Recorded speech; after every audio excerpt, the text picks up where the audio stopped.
So I've used many different power tools over the years, from DeWalt to Milwaukee to Makita to Bosch to kind of most of them I've used at my workplace. And so the tools that were my favorite were actually Milwaukee. I had really good luck with them and liked them a lot. They also tend to be pretty high dollar. So when it finally came time for me to purchase my very own set of power tools, I looked into the different options that were available and ended up settling on Porter Cable. Porter Cable is actually owned by or is affiliated with DeWalt in some way, shape, or form. I believe Black & Decker might also be. But in any case, they seem to be very similar to some of the DeWalt products that are out there. And DeWalt obviously has some pretty decent quality stuff, so I was like, hey, let's give Porter Cable a try and see how it goes. The other reason I went with Porter Cable is that nobody else has them around here that I'm aware of, or at least the people that I work with normally. So sometimes it's just easier to keep your tools straight from everyone else's if you have a different brand than them. So I purchased a set of Porter Cable tools, which is this batch of stuff right over here, and I'm going to show you more in just a minute.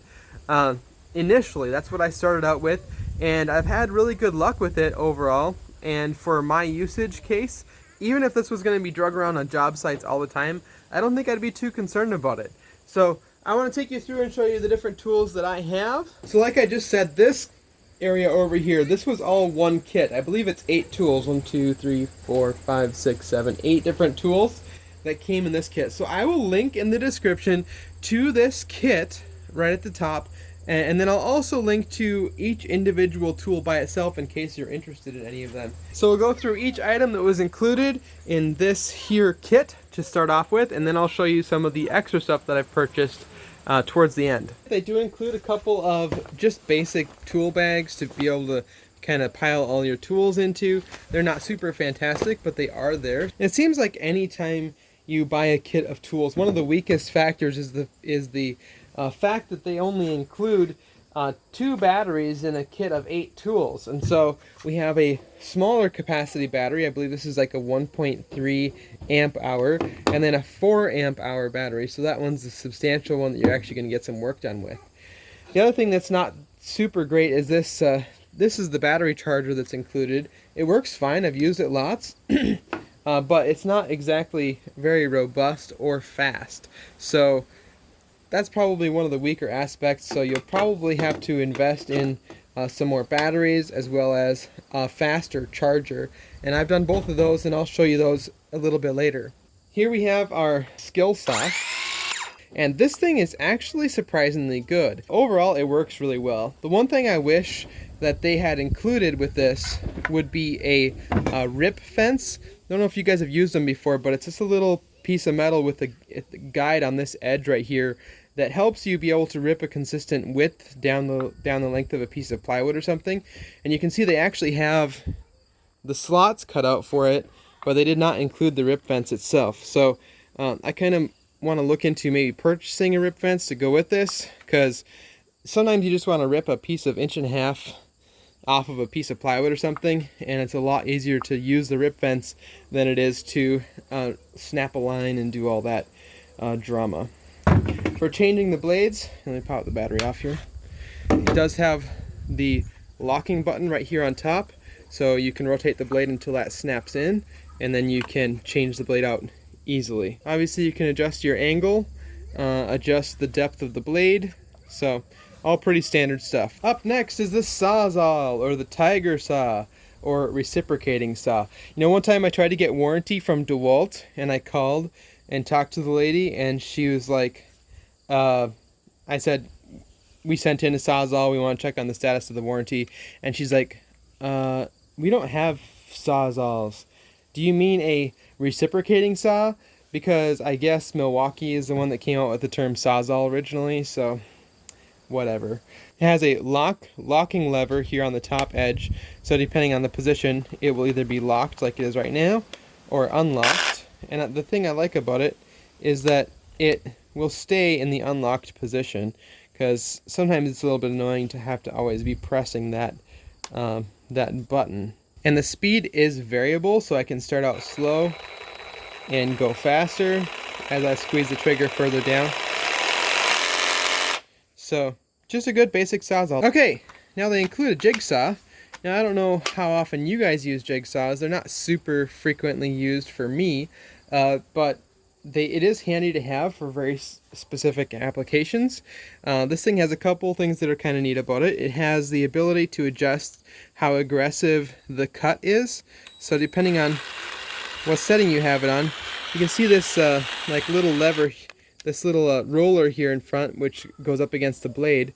It kind of wiggles back and forth, which helps it to cut into the wood more. So if you watch it on setting number 2 here, it wiggles pretty dramatically.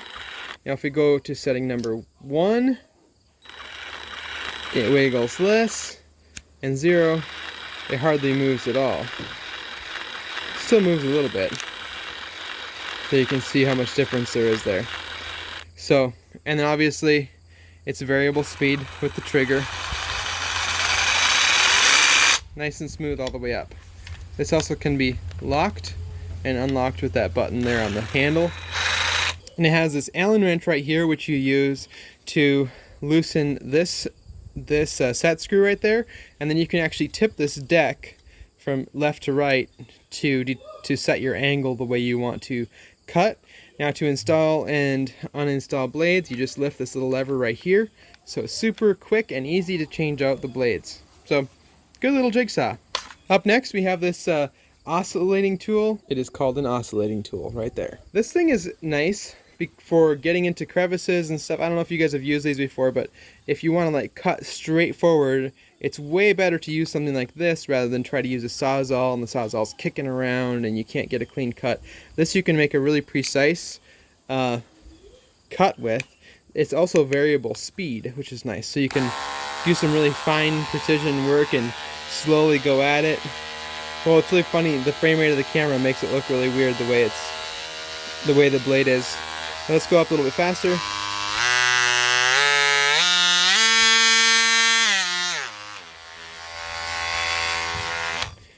So, nice oscillating tool. One thing that I really love about this one is the way you change blades. You just press this lever right here, and then the blade pops right out, and you can change the angle or whatever. And so that is definitely the way it should be.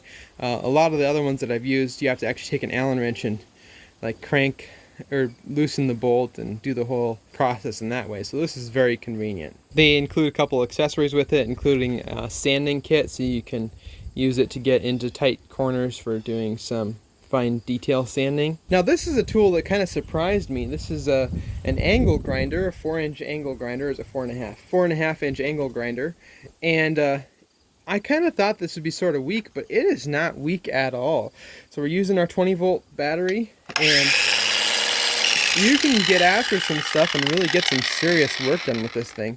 Obviously it has the thread-on handle here. You can change from 3 different positions, and then it has a guard that comes with it. It keeps you from getting hit by blade shrapnel. And then this trigger guard here is kind of nice, so when you set it down, you're not going to hit the trigger on anything. You can lock the trigger so that you don't accidentally press it, but I don't believe you can lock it on, unfortunately. Nope, you cannot lock it on. They also include a couple of cutoff wheels as well as the grinder wheel you see on here right now. And then they do include a larger guard for when you're using some kind of a brush or a cone or some other thing that is larger. So that I feel like is not typical necessarily. You don't always get a second guard. And then of course you have your tool for putting the blade on and off. But one tip that I want to tell you guys really quick, as long as we're looking at 4.5 inch angle grinders, I'm going to remove the battery to be safe. And my brother-in-law, who is a welder, said in classes, one of the first things they did when they started talking about angle grinders is the instructor said, take your wrench that came with your angle grinder and throw it away because you don't need it. This little attachment piece right here, or this I don't know what the term is, this nut that holds the grinder wheel on, doesn't need to really be tightened with that wrench. So if you take your grinder wheel and you just loosen it by hand, you might not be able to do this if you use the wrench to tighten it on. So now you can see it's loose, our blade is loose, comes off just like so. We'll drop it back on again. You want to face this nut in the direction where you have the most surface contact. So in that case, it's going to be going down like this. We're going to tighten that down. And then press our locking button until the blade locks, and then just tighten it by tightening the whole wheel here. And the nut tightens right along with it. And that's as tight as it needs to go. You don't need your wrench. It's a waste of time and energy. And so ever since I started doing that, it's really sped up my workflow whenever I'm switching grinder wheels. So quick bonus tip there. And here's a little flashlight. There's no hooks or anything on this thing. So no like features really to talk about that much. The pattern of light is okay, but one kind of weird thing I noticed, you can actually kind of see it on the camera there, is that the color is kind of weird, like fades off on the edges into kind of like a greenish tint. So not the most amazing quality lens for some reason. I don't know what they did exactly, but it does produce light and it works. Now here we have the good old drill. This is a 2-speed drill with a variable speed trigger, of course, so you can kind of start out slow and go faster. It does have a clutch built into it, so you can set it to different settings for tightening fasteners or whatever. It has the drill mode, which is what I run it on most of the time, which means it's not going to slip at all. And this one does not have any sort of a hammer drill mode, but in my opinion, it's not a great idea to use a cordless drill as a hammer drill anyway, if you want it to last very well. So typical reverse forward switching right there, back and forth like that. Little LED light, which is always nice to have. Here on the base, they do have a spot where you can snap in a bit, but it seems like these things never really grip the bits as well, and next thing you know, you go to use your bit and it's gone somehow, some way, but it is there. So that's the drill that comes with this kit. I do believe Porter Cable has heavier duty drills, but I haven't found the need for it. Everything that I've done with it, including running in big long lag screws for the deck, has been totally fine. And here's our nice impact driver. And I know some people really love impact drivers, and I've used them in certain applications to do whatever, but in my opinion, I just really enjoy using the drill a lot more. I think part of it is that these things are super loud, or I think they're loud, so I'm always digging around for earplugs, but my hearing was kind of somewhat damaged by firing a black powder pistol at one point in time, so my ears are a little bit more sensitive. But sorry, that's not very much about the tool, that's about me. So as far as the tool goes, though, I don't think there's much to talk about. Pretty much a standard impact driver. It does have that holder down here on the base as well.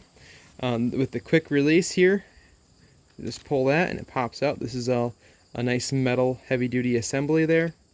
Snaps back in, very nice. Forward back, LED right there again. So yeah, excellent little impact driver. So I think that completes that kit. So we'll move on to the few accessories that I've purchased to go along with my 20 volt kit so far. I have a bunch more that I'm interested in getting. I have 4 more 4 amp hour batteries. I highly recommend picking up the OEM batteries if at all possible. If you go on eBay or Amazon, you will run into a bunch of super inexpensive batteries, like 2 for $50 or something like that, when it's normally like these 2 batteries are like $100 for good Porter Cable ones. I have tried cheaper batteries in the past and they do work, but usually they don't last near as long as they claim they're going to. Here's a big old work light. Now this thing is super cool. I really am glad that I purchased this. It takes obviously a 20 volt battery right here on the back. So you slide that on, and then when you press the power button, the light comes on. Surprise, surprise. Now it does have 2 levels of brightness. If you press it again, it gets a little bit dimmer, and then press it again and it shuts it back off. So that's nice. But if you don't have a battery, or don't have a battery that's charged, and you happen to be somewhere that has power, you can simply flip open this cover here, plug an extension cord in right there, and have all day light without wearing down one of your batteries. So I really like this light. I'll link to it in the description, just like all the rest of these tools. The build quality is a lot better I mean, I don't know if it's better than I expected. They have these pieces of aluminum here and here, so it makes it feel really nice. And then it also has the ability to either mount it on the wall or onto a tripod, I believe is what that would be for, a 1/4 inch threaded spot right there. So pretty versatile light. Definitely would recommend it. And of course I had to pick myself up a little radio. They have two versions of the radio. They have a bigger version, and I'd actually recommend going to the smaller one. The bigger one actually doesn't have Bluetooth. So this has Bluetooth built in, so you can connect it to your phone. You cannot take phone calls through the radio itself, but when you get a phone call, even if you're listening to FM radio, it mutes the radio so you can take your call, and then when you're done taking your call, it resumes whatever was playing. It has all your typical presets and that kind of stuff, and the volume is ridiculously good for the size of this radio. Around the back here, we have our power adapter, which they do include with the radio, so you can plug this thing directly into the wall and not have to use a battery on it. And then they also include an aux cable, which goes for right here, so that is handy. Right here is a little coin battery for maintaining your time of the day on the clock on the front of it. So nice basic radio. Here's what it looks like when you do snap a battery into it, just like so. This is one of those applications where you could use one of those skinnier batteries for it if you wanted to not waste one of your big 4 amp hour batteries. And last but not least is this here Porter Cable battery charging bag. It has a spot in it for charging 2 batteries at once. You can see we already have 2 batteries with it. That's because when you buy this kit, which is around $100, you get the battery charger, 2 batteries, as well as this nice case for it. So you can put your batteries in either side. Over here, there's a little red tag that indicates that the batteries are dead, and on this side, it's a green tag for the batteries that are charged. So I think the value for this particular product is actually really good. You also have some extra space here, so if you want to keep your impact driver and your flashlight or something else in here, you can do that. And over on this side, we have a little pouch to store stuff in. Same thing on this side over here. And here on the top, we actually have a vent right there that allows the battery charger to stay cool even when the case is closed. And then right here on the back, this is where our cord is for actually plugging our battery charger in. So it comes right through the back there. There's a little cutout for that cord to come through and then be stored nicely in that pouch. On the bottom of the bag, we have a couple of plastic rails which keep it up off of the floor, and I'm guessing that's also part of the cooling system. You can see we have more mesh right here to allow cool air to come in through there and cool the battery charger. So the other thing I like about plastic rails like this is it keeps it up off the floor so that if the floor is damp or whatever, you don't have your bag just wicking all that moisture up into the bag. I should also note that you can remove the battery charger. It just lifts out like that from this little bracket. And then if you wanted to, you could just use this as a tool bag. If you wanted to just have a dedicated place to charge your batteries, you can set this in your shop or whatever, and then just use this to store your batteries and tools. And that might be what I end up doing some of the time at least. And with a little bit of rearranging here, we have 6 batteries on this side, as well as 2 more batteries over here, and then our flashlight and our impact driver and our drill are all in this bag. So you could have, even there's some more space in here yet for another tool or 2 or something. Oh, it does also have a USB port right here on the top edge for charging your phone or whatever.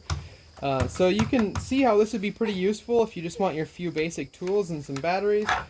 You could bring this to the job site, and then once you have your tools out, then you can use the battery charger. So that's my Porter Cable set of tools. If you found this video to be interesting or helpful, do me a favor, hit that thumbs up button and subscribe down below for more videos like this one. I'll link to all these products in the description. If you choose to purchase one of them, it makes a huge difference for the channel, and it supports it just a tiny bit at no additional cost to you, so I'd really appreciate it if you hit those links in the description. What cordless power tool system do you use? Milwaukee, DeWalt, Makita? Let me know in the comments below, as well as any other thoughts you might have, and we'll talk to you guys in the next video. See ya.